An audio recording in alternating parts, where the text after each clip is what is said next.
Well, violence erupting between Israel and Gaza for the very first time since last month's ceasefire. Dan Murphy has details. Dan.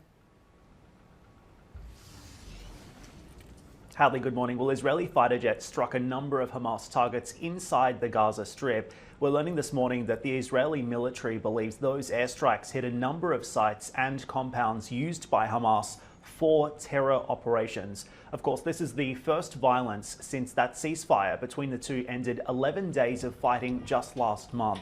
Officials say the strikes were in response to Hamas launching incendiary balloons from Gaza into southern Israel. Those balloons often carry Molotov cocktails or other combustible devices, which caused at least 10 fires in southern Israel, according to reports. It's unclear if there were any casualties from the airstrikes, but how it would seem this fragile truce is certainly under threat. The Israeli military also saying this morning it's now ready for all scenarios, including renewed fighting if necessary. Hadley?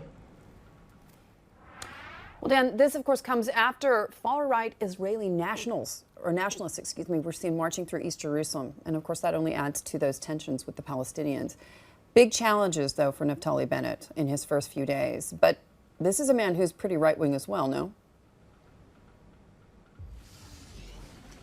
Absolutely. And look, this is a major concern for Israel's new government. Naftali Bennett is just 3 days in office, and it's understood that those balloons that I mentioned earlier were launched in response to this controversial procession. Just take a look at some of the vision. You can see thousands of Israeli far-right nationalists marching through East Jerusalem on Tuesday afternoon. The AP reporting that some of those marching with blue and white flags were chanting, quote, "death to Arabs." Now, Palestinian authorities say Israeli police had wounded dozens of Palestinians during this procession as well. But of course, the extent of the clashes and the subsequent injuries is still unclear at this point. We also saw police in riot gear blocking off streets in an attempt to avoid this violence. But this has really added heat to those simmering tensions between Israelis and Arabs on the ground. It's a decades-old crisis that has no obvious pathway to resolution.